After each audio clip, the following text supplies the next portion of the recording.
마태복음 18장 15절부터 20절까지 제가 읽습니다.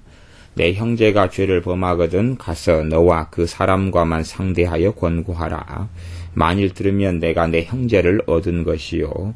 만일 듣지 않거든 한두 사람을 데리고 가서 두세 증인의 입으로 말마다 증참케 하라.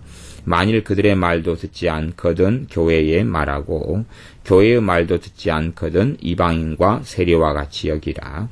진실로 너희에게 이르노니 무엇이든지 너희가 땅에서 매면 하늘에서도 매일 것이요 무엇이든지 땅에서 풀면 하늘에서도 풀리리라. 진실로 다시 너희에게 이르노니 너희 중에 두 사람이 땅에서 합심하여 무엇이든지 구하면 하늘에 계신 내 아버지께서 저희를 위하여 이루게 하시리라. 두세 사람이 내 이름으로 모인 곳에는 나도 그들 중에 있느니라. 아멘. 이 마태복음 18장에는 정말로 중요한 이런 내용이 나와 있습니다.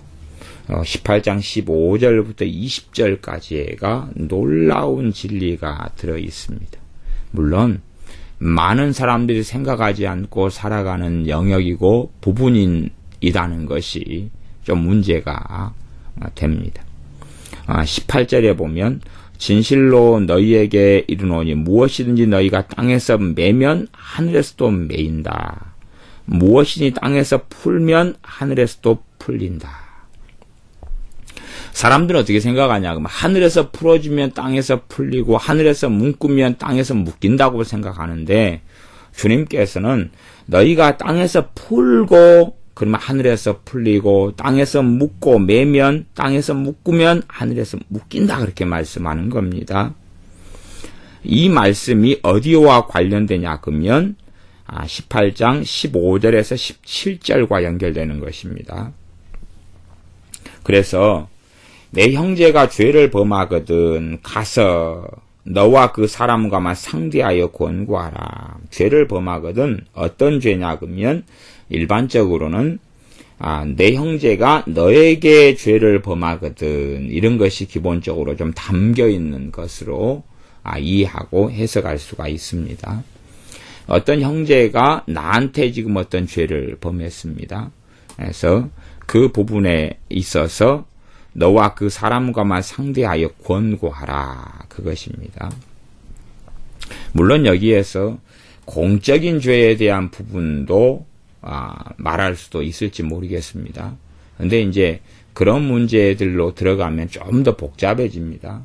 왜냐하면 그 어떠한 한 개인에게 영적 권위가 다 허락이 되어져서 다른 사람의 삶의 문제를 다 다룰 수 있는 권위가 있느냐 그럴 때 그런 부분은 거의 없다 하는 것입니다. 가령 어떤 부부가 부부싸움을 심하게 했는데 내가 그에 대한 재판권과 판결권이 있느냐 하는 것이지요. 그런 부분은 없을 거 아니에요. 그래서 내 형제가 죄를 범한다 그랬을 때는 그 사람이 나에게 잘못한 것에 대한 이야기를 하는 것입니다. 죄가 쌓이게 되면 양심이 화인맞아져 가고 강팍해져 가고 죄를 통하여 죄가 많음을 통하여 점점 많아짐을 통하여 강팍해 되어져서 너희가 죄로 인하여 강팍해됨을 면하라 하는 하나님의 말씀과 같이 죄로 인하여 강팍해 되어져서 하나님께로 멀어지고 믿음에 대하여 파선하게 되는 일이 벌어집니다.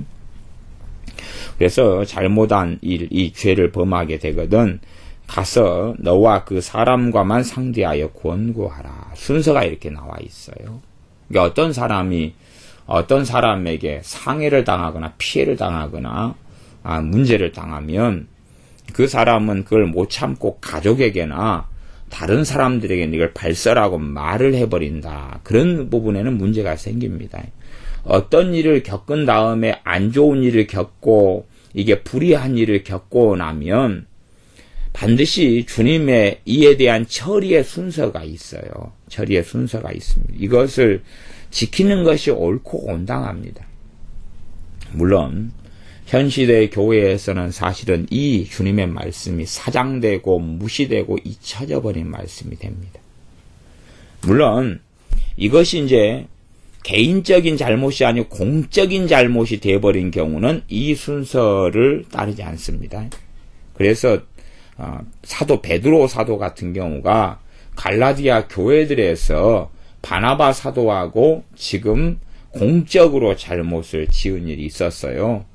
유대인의 어떤 율법주의 자들인 기독교인들이, 유대인들이 갈라디아 교회들이 왔을 때에 거기에서 이방인 교인들과 함께 식사를 하다가 그들이 무서워서 베드로 사도가 도망간 일이 있고, 그 때문에 바나바 사도도 함께 도망갔다. 그것 때문에 이 일이 복음에 대한 일이기 때문에 사도 바울은 공적인 자리에서 치리를 했습니다. 사도 베드로에 대해서 책망하고 그리고 잘못을 꾸짖었습니다.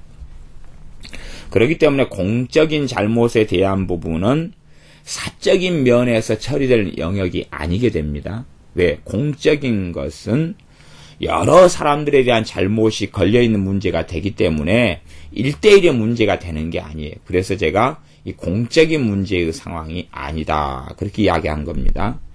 왜냐 그러면 어떤 한 사람이 동시적으로 100명한테 잘못을 했는데 100명 중에 한 명이 그냥 가서 너 왜 이렇게 했느냐, 그러니까 아이 미안하다, 잘못했다, 다시는 안 그러겠다, 알았다, 그러면 됐다, 깨끗이 정리한다, 100명한테 잘못한 것을 다 용서한다, 그렇게 될 수가 없잖아요. 그렇게 된다기보다, 그러면 너가 나한테 잘못한 것만 내가 용서한다? 그러면 나머지 이제 99명도 다 찾아가서 해야 될 것 아닙니까? 그렇기 때문에 공적인 잘못에 대한 부분은 공적으로 처리하는 것이 맞는 것이에요. 왜 주님께서 바리새인 서기관들에 대해서 화가 있을 것이, 재앙이 있을 것이 공적으로 처리하셨냐 그러면 공적인 문제이기 때문에 그렇습니다. 그런 가버나움, 고라신 베세다 마을에 대해서도 공적으로 주님께서 책망하신 건 공적인 문제이기 때문에 그렇습니다. 지금 여기서는 사적인 죄에 대한 부분을 이야기하는 것입니다. 개인적인 죄에 대한 부분을 이야기하는 것이고, 이에 대한 처리의 순서를 이야기하는 것입니다.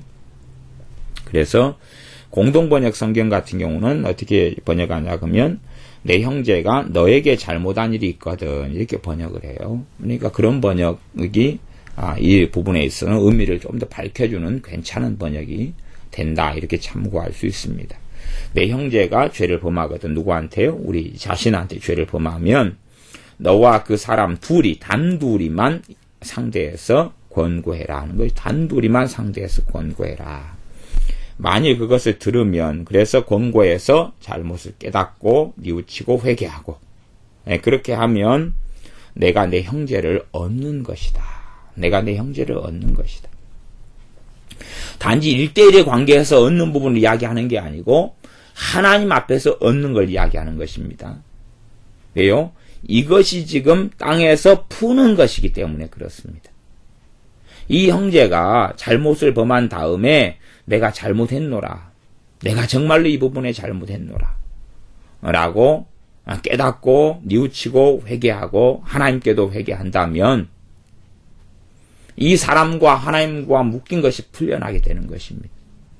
그러나 이 사람이 그 부분을 뉘우치지 않고 돌이키지 않고 잘못을 인정하지 않고 받아들이지 않으면, 그러죠? 그러면 이 형제를 얻는 게 안 되는 것입니다. 이건 지금 신자하고 신자의 문제지요. 세상 사람들의 문제는 이 과정으로 처리할 수도 있고 처리 안 할 수도 있는 좀 지혜가 필요한 영역이 됩니다. 최소한은 내가 내 남편이나 아내와 부부하고 살아가요. 그럼 부부면 최소한은 형제로 다룰 수밖에 없는 것 아니겠어요? 그래서 명백한 잘못을 범하게 될 때는 그 잘못을 책망하고 이야기할 수밖에 없습니다. 물론 안 듣는다 그래서 이제 거기서 끝장을 내버리는 문제까지는 너무 복잡한 문제까지 들어가니까, 최소한은 우리가 부부간의 문제에 있어서 명백한 잘못인 경우는 최소한 하나님 앞에서의 도리와 하나님 앞에서 공의와 하나님 앞에서 그 사람의 사랑은 뭐냐 그러면 그 사람의 잘못에 대하여 권고하고, 권고 안에는 지금 책망이 들어가 있는 게 권고입니다. 근데 사람들은 권고라는 것을 꼭 좋은 말로 하는 걸 권고라고 하는데, 권고 안에는 책망이 들어가 있고 꾸짖음이 들어가 있는 게 권고입니다. 그래서 부부간의 문제라도 이 명백한 잘못에 대해서는 권고하는 게 필요한 것이에요. 권고하는 게, 너 이 부분에 당신 잘못한다. 이것을 당신 고쳐야 된다. 그러는 것이지, 상대방이 나보다 강자라 그래서 부부간의 관계에서도 강자 약자가 있잖아요. 그래서 침묵하고 모른 체하고 참아버리고, 그런 참는 것은 성경에서 이야기하는 인내하고는 전혀 상관이 없는 것입니다. 성령님의 열매 가운데 오래 참음이 인내하고도 상관이 전혀 없는 것입니다. 내가 그냥 약자로서 그냥 참는 것이 어떻게 인내입니까? 그 사사기에 이스라엘 백성들이 7년간, 8년간, 12년간 다른 족속에, 다른 민족의 노예살이, 종살이를 할 때에 그렇게 하나님을 떠나면서 종살이하고 있는 것이 어떻게 인내의 과정이냐 그 말입니다. 인내가 아니지요. 그것은 인내의 과정이 결코 될 수가 없습니다. 많은 사람들은 자기가 찍소리 않고 참고 멈춰있는 걸 인고의 과정이라 그러는데 그건 인내도 아니고 인고도 아니고 그것은 하나님 앞에서 해야 될 정당한 것을 책임 회피하는 그런 과정이 되어집니다. 그래서 정말로 사랑하는 가족이다면 그가 시어머니든지 시아버지든지 친정 부모님이든지 누구든지 간에 내가 사랑한다면 그들의 어떤 잘못에 대해서는 가족으로서 권고하고 책망해야 될 그 사랑의 의무가 있는 것입니다.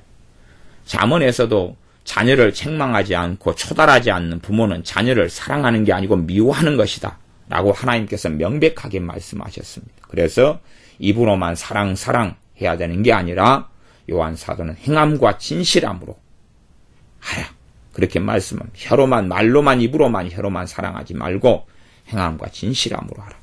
이것이 행함이 있고 진실함이 있는 사랑입니다. 권면하는 것이죠. 형제를 어쩌려고요? 얻으려고.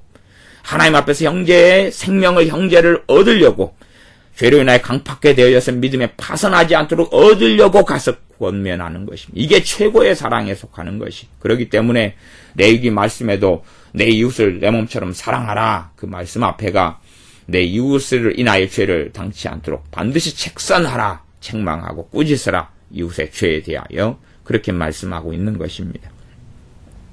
만일 들으면 내가 내 형제를 얻을 것이요. 근데 듣질 않아요. 듣질 않으면 그러면 한두 사람을 데리고 간다 그 말입니다. 한두 사람을 데리고 가서 두세 증인들의 입으로 말마다 증참케 하라. 앞에는 한두 사람이고 뒤에는 두세 증인이니까 좀 그러죠. 차이점이 있는 것 같이 보입니다. 일단은 한두 사람을 데려가는 것이 한두 사람을 데려가요. 근데 성경에는 이제 주로 증인의 일이 두세 증인이 나옵니다. 두 증인 이상이 나옵니다. 2명, 3명의 증인이 나와요. 그러니까 여기서는 하나의 과정을 주님께 생략하고 두 개를 한꺼번에 묶어서 주님께서 말씀하셨다. 그렇게 알 수 있는 부분이 나옵니다. 한두 사람을 데리고 가는 것은 한두 사람 안에가 기본적으로 증인이 포함되는 것입니다. 그냥 그들에게 뭐라고 말하는 게 아니라 실제적인 증인, 그 사건과 일의 당사자, 옆에서 본 증인들을 데리고 가서 이야기를 하는 것이에요. 하는 것, 그것이 한두 사람을 데리고 가는 것이고, 두세 증인으로 가는 것은 이제 법적 판결까지는 아니지만 그것에 해당하는 준법적 판결의 행위입니다. 그래서 성경에서는 2명, 3명의 증인을 데려가서 그런 부분에 행하고, 그렇게 해서 증인을 데리고 가서 정확히 그 증인들의 증언을 함께 가지고 너가 이 부분에 잘못했다라고 하는 것입니다. 그까지도 이제 나아가는 것이지요. 혹은 이제 이 한두 사람을 데리고 가서 당사자 단 2명만 아는 일이라면 같이 증인을 대동하고 증인보다는 한두 사람을 데리고 가서 지금 그 상황에 있어서 지금 서로 간의 양자의 말을 들으면서 이 사람들이 어떻게 당신들은 생각하느냐까지 나아가는 문제도 어느 정도까지 포함될 수 있다. 그렇게 보여지는 그래서 이 16절은 꽤 좀 방대하고 복잡한 이야기가 말씀에 담겨 있는 게 16절입니다. 그래서 16절 같은 경우를 더 깊이 많이 이해하려면 이스라엘의 이런 율법적인 상황까지도 좀 더 많이 세밀하게 들어가야지 구체성이 좀 더 드러나는 부분이 있습니다. 물론 이제 우리는 이 말씀 자체 18장 15절부터 17절까지 자체의 말씀을 우리가 지키지를 않아 버리기 때문에 뭐 더 깊이 들어가야 될 필요성 자체도 아직은 없는 것 같아요. 그래서 왜 내가 지키도 않는데 더 깊이 뭐 들어가서 못 하겠습니까? 그까지는 해당사항이 없는 이야기이기 때문에 제가 16절에 대한 부분을 유대인의 율법적인 이해와 실제인 그들의 삶에서 깊이 있게까지는 제가 언급할 필요성을 느끼지를 않습니다. 어찌됐든 첫 번째 과정은 뭐냐 그러면 1대1 권고, 두 번째 과정은 한두 사람을 데리고 가서 그래서 그들의 증언을 통해서 하거나 혹은 두세 증인에 데리고 가서 말마다 증참케 하라. 증참은 뭐냐 그러면 그것을 내가 이렇게 당신이 한 일을 봤다, 확인했다, 보았다, 내가 증인이다. 이것을 이제 참여를 하게 한다 그 말이죠. 그렇게 해서 하는데 그것도 듣지 않으면 3단계지요. 3단계. 그러니까 두 번째 16절이 2단계에서 2-1, 2-2 뭐 이런까지 있다고 볼 수 있는 것이고요. 그 다음에 세 번째 3단계가 17절. 만일 그들의 말도 듣지 않거든. 그러니까 그들의 말이니까 내 말만이 아니라 내가 말한 것 말고 내가 말한 걸 입증할 증인들 데리고 가서 그들의 말을 하는 것이 두 번째 단계였다 그 말이에요. 내가 말하는 것이 첫 번째 단계고 그들의 말, 증인들의 말이 두 번째 단계였고 세 번째 단계는 교회에 말하는 것이에요. 이 증인들을 가지고 데리고 교회에 말을 해요. 그러면 교회가 말을 해요. 교회가 말한다는 이야기는 결국은 교회의 대표자를 중심으로 말할 수밖에 없는 거죠. 목회자를. 물론 목회자에게 이야기보다는 교회 공론화시켜서 이야기하고 그리고 그것을 통하여서 교회가 전달한다 그 말이에요. 그렇게 했는데도 듣지를 않아요. 받아들이질 않아요. 그리 될 때에는 이방인과 세리와 같이 여기라. 이방인과 세리는 누구예요? 불신자지요. 불신자예요. 그러니까 형제로서 이제 대우할 필요가 없다 그 말이에요. 신자 안에 형제냐 형제가 아니냐는 굉장히 중요한 문제입니다. 이건 다른 것이에요. 그러니까 사람들은 어떻게 생각하냐 그러면 모든 사람은 다 사랑의 대상이라고 생각합니다. 모든 사람의 사랑의 대상인 게 맞아요. 그러나 사랑의 방식 자체가 틀려요. 여기서는 주님께서 명백하게 두 종류의 방식을 이야기하셨어요. 17절에 보면 이방인과 세리와 같이 다루는 방식과 형제와 같이 다루는 방식이죠. 이게 다른 것입니다. 이방인과 세리하고 형제하고는 다른 것이에요. 뭐 우리가 가족하고 가족을 다룰 때하고 지나가는 행인을 다룰 때하고 같이 틀려요? 틀리잖아요. 근데 왜 그걸 같다고 생각하죠? 그걸 왜 같다고 생각하냐 그런 말이에요.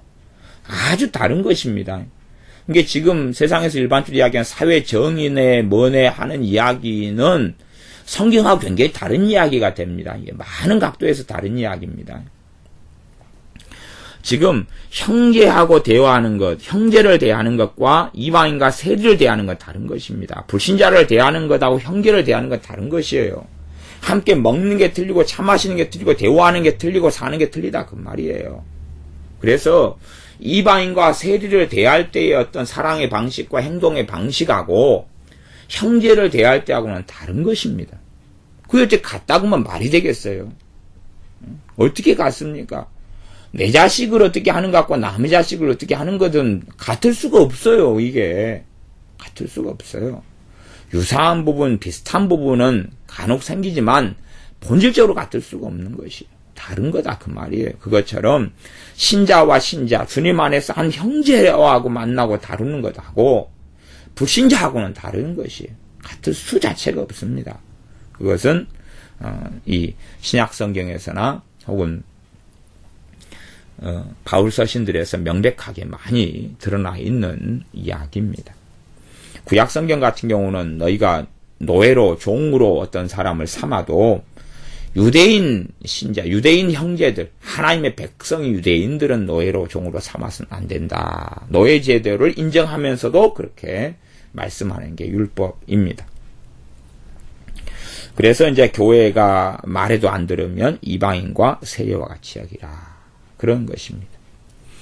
그러니까 이러한 이제 이러한 치리에 대해서는 현대 교회는 이제 없는 것이 없어요. 왜 없냐 그러면 과거에는 한 지역의 교회가 하나였는데 단일 교회였어요. 가정교회 흩어져 있더라 단일 교회였어요. 근데 지금은 이제 그런 시대가 아니기 때문에 교회적인 치리가 별 의미가 없어져 버렸어요. 또 개인적으로도 잘못을 지적하고 책망하는 것도 없어져 버렸어요. 그러나 최소한 교회적인 부분은 세 번째 단계는 못한다 그래도 첫 번째하고 두 번째 단계는 내가 할 수 있는 거죠. 이건 목회자하고 별로 상관없는 영역입니다. 첫 번째하고 두 번째 영역은 누가 책임지는 거예요? 내가 책임지는 것입니다. 뭐 하려고요? 그 형제를 얻으려고.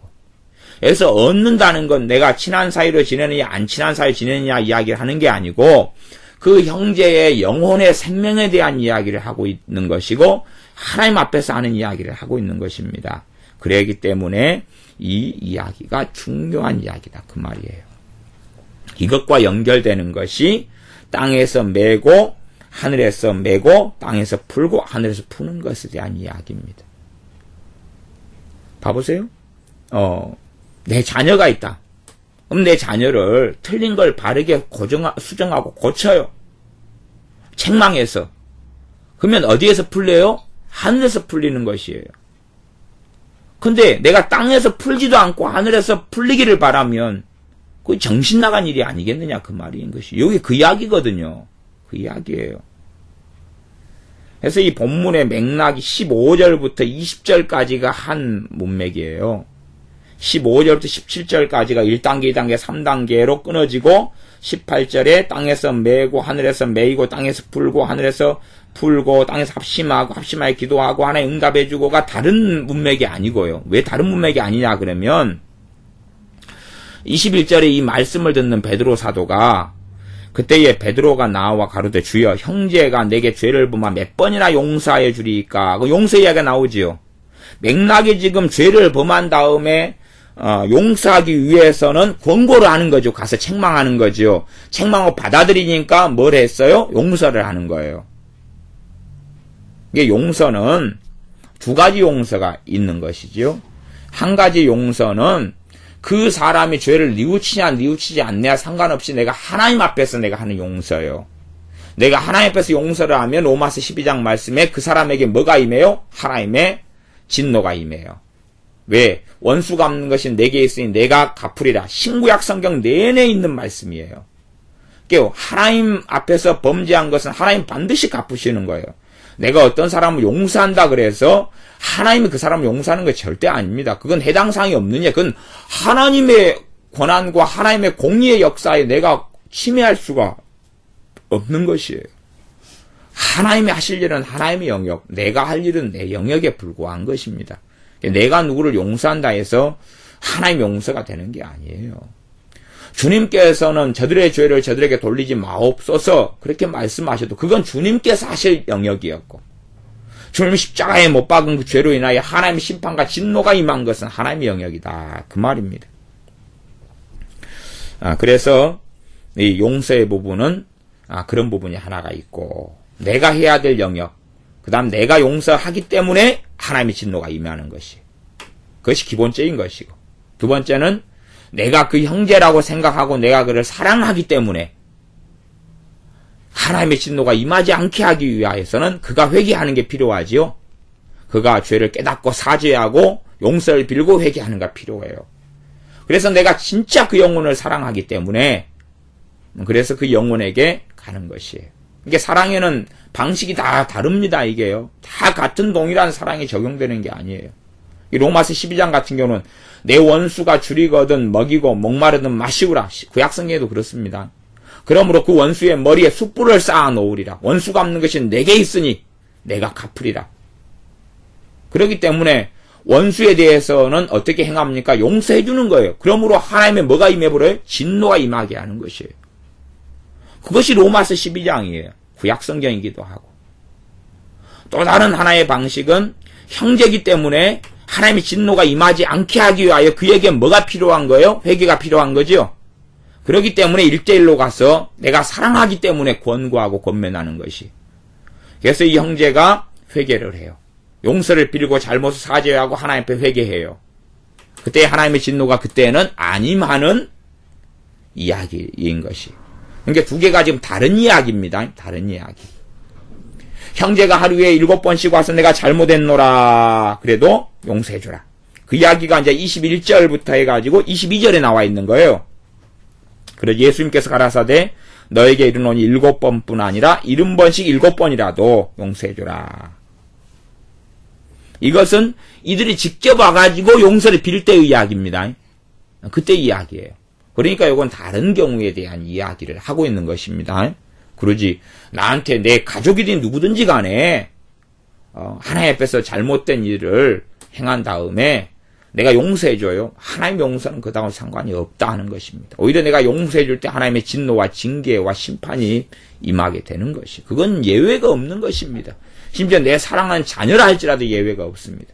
그렇기 때문에 내 사랑하는 자녀든지 가족이든지 남편이든지 아내든지 부모든지 형제든지 이웃이든지 간에 살리고자 한다면 땅에서 풀어야지요. 땅에서 풀게 해야 되는 것입니다. 그래야 하늘에서 풀리는 것이에요. 이것이 첫 번째 땅에서 풀고 하늘에서 풀리는 이야기입니다. 그렇기 때문에 1대1로 가서 죄를 범하는 경우에 권고하는 것이 하늘에서 풀리는 비밀입니다. 사람들은 이것은 안 하면서 기도만 해요. 그지요? 하나님 우롱하는 행위가 된다 그 말이에요. 땅에서 풀어야 하늘에서 풀린다고 말씀하는 것이에요. 근데 기도만 해요. 기도만 해요. 사실은 그 부분에서 거둘 수 있는 열매라는 것은 지푸라기 정도에 불과하는 경우가 대반이다 그 말이에요. 20년, 30년 열심히 기도해도 결실하지 못하는 경우는 대반인 것입니다. 왜? 주님의 말씀하고 하나님의 말씀하고 다르기 때문에 그렇습니다. 그래서 이 죄를 범하고 이 사람을 1단계, 2단계, 3단계에 걸쳐서 개 1대1, 그 다음에 한두 명 혹은 두세 증인 그렇게 해가지고 하는 2단계, 3단계는 교회가 이야기해서 하는 것. 그러나 받아들이지 않으면 땅에서 이제 묶여버리는 거예요. 내가 할 도리는 다 한 것이에요. 내가 할 도리는 다 한 건데 하늘에서 그 사람 묶여버리는 것입니다. 그래서 그러기 때문에 이방인과 세리와 같이 여기라 그런 것이. 그 사람이 그렇게 됨으로 하늘에서 묶여버리는 것이. 이미 하늘에서 묶여버렸는데 그것을 풀어주려고 가는 것이거든요. 권고하러 가는 것은 이미 그가 형제에게 죄를 범함으로 하늘에서 묶여버렸어요. 땅에서 자기가 묶어버린 거예요. 그래서 하늘에서 묶여버렸어요. 그걸 풀어주려고 가는 것이거든요. 근데 안 받아들이면 묶인 상태 그대로 있는 것이지요. 사람들은 자신이 하늘에서 땅에서 묶어가지고 하늘에서 묶였다는 걸 알지는 못하는 것이. 그렇기 때문에 진정한 사랑이 어떻게 행함과 진실함으로 사랑하는 게 뭔지를 가르쳐주고 있는 것이에요. 이런 말씀을 빼버린 다음에 주님께 직접 하신 말씀을 빼버린 다음에 요한일서 같이 혀로만 사랑하지 말고 말로만 사랑하지 말고 행함과 진실함으로 하자를 이런 말씀을 빼버린 다음에 자기식으로 마음대로 해가지고 뭐 북한에 대해서 무조건 돈 퍼주자 이상한 이야기하고 그런 웃기는 이야기 하는데 써먹는 것이 아니라고 말이에요. 무조건 잘못해도 그냥 무조건 끌어안아주고 화해하고 하나 돼서 금강산에서 우리 관광객을 살인해 죽이고 그리고 그냥 무수 약한 일을 저질렀는데도 그냥 괜찮다 사랑이야 화평이야 그런 이야기를 주님이 하고 계시는 게 아니다 그 말이에요. 핵무기를 없애라 하면 없애야 된다 그 말이에요. 그치요? 없애라 하면 없애야지 핵무기를. 그렇게 돼야지만이 되는 것이지 이게 공적이든 사적이든지 간에 정확하게 말씀을 보고 알아야지요. 무엇이 주님께서 말씀하신 사랑의 방식이냐를 알아야지요. 그러지 주님께서 말씀하신 사랑의 행함과 방식을 버린 다음에 자기 멋대로 성경을 해석하는 게 아니다 그 말이에요. 이것이 땅에서 묶인 사람을 푸는 방법입니다. 땅에서 묶인 사람을 푸는 방법이에요. 그렇기 때문에 잘못한 일에 대해서 사람의 권고를 받지 않아버리면 기도를 아무리 스스로 하고 딴 사람이 중보기도 한다 할지라도 하늘에서 풀리지 않는 것이에요. 땅에서 묶여버리니까 하늘에서 묶여버리는 것이. 자기가 사람 앞에서 잘못을 한 것을 깨닫고 뉘우치고 회개하고 고백하고 잘못을 빌고 그것이 있을 때 무엇이 있어야 하늘에서 풀리는 게 있다 그 말이에요. 이게 많은 사람들은 자기 입만으로 떼어버려 혼자 하나님 앞 관계에서 1대1로만 그러는 것이 옳지 않고 어리석고 불의하다. 그 말입니다. 18절에 그것 때문에 주님께서 이제 정리를 하시면서 진실로 그러면 18절에 말씀하시는 겁니다. 진실로 너희에게 이르노니 무엇이니 너희가 땅에서 매면 땅에서 이제 매이는 삶, 묶어버리는 삶을 살아요. 묶어버리는 삶을. 잘못을 범해놓고도 뉘우치지도 않고 깨닫지도 않고 잘못을 빌리지도 않고 회개하지도 않고 땅에서 묶어버리는 삶을 살죠. 그러니까 하늘에서 어찌 돼요? 묶여버리는 것이. 내 자녀가 잘못된 길로 가고 있는데 그걸 바로잡지를 않아요. 바르게 양육하지 않아요. 자녀가 행할 길을 어릴 때부터 마땅히 가르쳐라 그래야 늙어서도 떠나지 아니하리라. 안 해요. 그걸 방치하고 방임하고 안 해요. 땅에서 묶여버려요. 자녀가 묶어버려요. 하나님 앞에서. 하늘에서 어떻게 풀린다는 이야기입니까? 그거 웃기는 이야기인 거지. 너희가 땅에서 매면 하늘에서도 매일 것이요. 무엇이든지 어디에서 풀면요. 땅에서 풀면 하늘에서도 풀리리라. 이것이 이 앞뒤의 말씀을 이루는 아주 중심된 원리를 말씀하시는 것입니다. 그러면서 또 하나를 말씀해 주세요. 진실로 다시 너희에게 이르노. 다시 너희에게 이른다. 그 말은 지금 앞에 말씀하고 뒤에 것이 연결되어 있다 그거죠? 연결되어 있어요. 그 다음에 이제 생각하지 못한 걸 잘 보셔야 됩니다. 다시 너희에게 이르노니 이게 다시라는 말이 들어갔으니까 앞에 것과 뒤에 말씀이 차이가 없다는 거예요. 차이가 없는데 이해를 잘 못하니까 이해를 시켜주려고 주님께서 부가 설명을 하시는 것입니다. 두 개가 다른 내용이 아니라 너희 중에 두 사람이 땅에서 합심하여 무엇이든지 구하면 합심기도예요. 합심기도인데 여기에서 이제 물론 여러 각도로 해석할 수 있습니다만은 본문의 문맥 가운데는 다시 이르니까 그 앞에 말씀에 연결되죠. 그러면 가보세요. 여기서 두 사람은 누굴까요? 앞에 사람입니다. 죄를 범한 사람하고 그 사람이 찾아가서 권면한 사람 두 사람입니다. 그 두 사람이 기도하는 것이에요. 그러면 그게 다시 너에게 이르노니 이렇게 땅에서 지금 묶이는데 그걸 푸는 것을 이야기하는 것이에요. 그러니까 합심기도는 주님께서 이 맥락에서 말씀하시는 것이에요. 이 굉장히 중요한 말씀인데 두 사람이 합심해가지고 막 두 사람만 마음 모아가 기도하면 이루어진다. 그런 쪽으로도 해석할 수 있지만 실제적인 열매는 거의 별로 없습니다. 기도 제목만 맞추면 교인이 1000명 된 교인이면 똑같은 기도 제목까지 합쳐가지고 기도한 사람 50명, 100명, 200명, 500명도 될 거 아니에요. 1000명도 떨어집니다. 이루어집니까? 거의 안 이루어지지 않습니까? 그게 합심기도의 이야기가 아니에요. 이 본문의 문맥 속에서는. 그게 아니고 너희 중에 두 사람이 땅에서 다시 너에게 이르노니 그러니까 그 앞에 말씀이고 앞에 말씀인 거예요. 반복한 이야기예요. 지금 다시 묶인 걸 푸는 이야기예요. 그럼 두 사람이 누구냐? 그러면 죄를 범한 사람하고 그 다음에 죄를 당한 사람 두 사람인 것이에요. 그러니까 죄를 범한 사람에 가서 권고하니까 그 사람 잘못했다. 그래서 그것을 누가 인정하고 받아들인 거예요? 당한 사람이, 피해자가. 가해자한테 피해자가 가서 이야기했더니 가해자가 잘못을 수긍하고 인정하고 고백해서 그것을 피해자가 인정하고 받아들여서 용서하기로 한 거예요. 이제 그 용서는 하나님의 진노를 없애는 용서가 됩니다. 이게 용서가 그래서 두 가지 용서가 있는 거예요. 우리는 가해자가 우리를 용서하지 않더라도 하나님 앞에서 용서해야 돼. 그럴 때 그 가해자에게 하나님의 진노가 임하고 원수 갚는 것이 내게 있으니 내가 갚으리라는 말씀이 이루어집니다. 그런데 그거 말고 이제 개인적으로 가서 권면해가지고 가해자가 잘못을 뉘우치고 회개하고 그 잘못한 것을 고치고 하는 부분으로 들어갈 때는 그때는 하나님의 용서가 나타나는 것이에요. 근데 그 부분에 대한 이야기가 지금 여기 진정한 사랑을 행할 때 그래서 두 사람 땅에 합심하여 기도하는 것은 이제 가해자가 뉘우치고 피해자한테 잘못을 때로는 보상하기도 하고 배상하기도 하고 피해자가 권면해가지고 받아들이고 이게 단지 피해자가 피해를 당하는 입장에서 멈춰버리면 하나님을 기쁘게 하지 못하는 일이 됩니다. 그렇게 해서 이제 살아갈 때에 그렇게 해서 두 사람이 합심하여 구할 때에 하늘에 계신 내 아버지께서 저희를 위해 그 두 사람을 위하여 이루게 하시리라는 것이에요. 왜요? 땅에서 메어버렸으니까 하늘에서 메었지요. 그러니까 막힌 것이 많이 생겨버렸잖아요. 그치요? 그걸 풀어오는 것이, 그걸 푸는 것이. 그것은 우리가 어디서 확인할 수 있냐 그러면 욥기 마지막에 확인할 수 있어요. 욥기 마지막에 욥의 친구들 3명의 친구들하고 욥의 경우에요. 욥의 세 친구들이 문제가 생겨버렸죠. 그때에 욥에게 예물을 가져가고 욥이 위에서 제사를 드리고 기도해 주지요. 그것이 합심 기도예요. 그 다음에 아브라함의 아내를 아비멜렉 왕이 취해버렸지요. 하나님 진노가 임해버렸지요. 태를 닫아버리고 그랬지요. 그때에 그가 사주 예물을 주고 용서를 빌고 그때에 아브라함이 그를 위해 기도했어요. 그러니까 이 모든 하나님의 진노가 멈췄지요. 그 합심 기도의 내용은 거기 나오는 것이에요.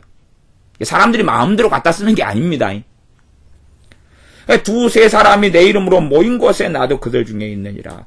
주 예수님의 이름으로 그렇게 행하는 그 자리에 주님이 거기에 함께 계신다는 것이. 이거 광범위하게는 저도 예배 때 또 기도 때 이렇게 사용합니다. 근데 이 문맥상으로의 가장 핵심적인 부분은 이런 상황 속에서요. 두세 사람이면은 때로는 가해자 피해자 두 사람이 모여서 그걸 이야기하고 있을 때 누가 거기에 계신다고요? 주님이요. 주님이 그걸 보고 계셔서 하늘에서 땅에서 매이기 때문에 하늘에서 매이느냐, 땅에서 불기 때문에 하늘에서 푸느냐를 주님이 확인하시고 결정하신다는 이야기예요. 그들이 회개하고 하나 돼서 감싸 안고 형제를 형제로 받아들일 때 하늘에서 푸는 일을 주님이 거기 계시기 때문에 고람되어 하나님 앞에서 삶을 이야기하는 것이에요. 주님이 거기 계시기 때문에 그걸 보시고 주님께서 땅에서 푸느냐 땅에서 묶이느냐를 결정하신다는 이야기입니다. 그것이 두세 사람이 내 이름으로 모인 곳에 나도 그들 중에 함께 있다는 주님의 말씀입니다. 그렇기 때문에 우리가 땅에서 풀고 땅에서 풀어야지 하늘에서 풀리는 것이. 어떤 사람의 잘못을 내가 정말로 최고의 사랑은 권면하고 책망하고 하는 것이. 그래서 그 땅에서 그래 풀어져야지만이 어디에서 풀리는 것이? 하늘에서 풀리는 것이. 내 자녀에 대한 최고의 사랑은 책망해서 고치게 하는 것이.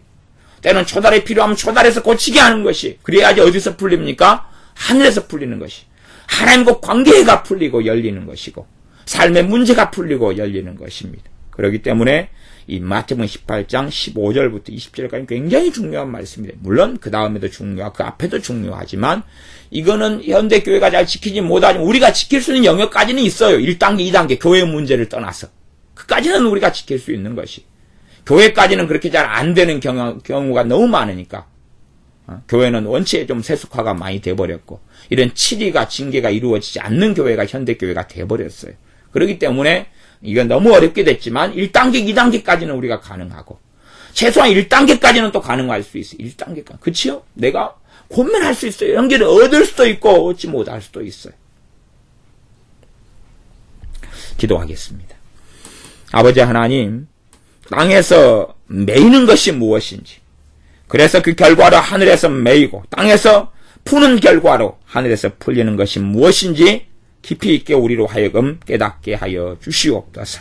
이 두 사람 피해자와 가해자가 합심하여 기도할 때에 하늘에 계신 하나님께서 욥의 기도를 들으시고 욥의 세 친구의 용서하시고 불쌍히 여기셨던 것처럼 또한 아브라함의 기도를 들으시고 아비멜렉 왕의 하나님의 심판과 진노를 멈추시고 용서하셨던 것처럼 그런 것처럼 우리의 삶 속에 잘못 행한 사람에 대하여 잘못을 권고하는 가장 깊은 행함, 가장 깊은 진실함이 우리의 삶에 있게 도와주시옵소서. 그리함으로 땅에서 풀고 하늘에서 풀리고 땅에서 합심하여 기도하여 하나님 아버지께서 응답해 주시는 은혜들을 누리게 하여 주시옵소서. 두세 사람이 주님의 이름으로 행하고 모인 그곳에 함께 하시는 주님이시오매 주님의 눈앞에서 주님 앞에서 우리가 행하고 살게 하여 주시옵소서. 예수님의 이름으로 기도하옵나이다. 아멘.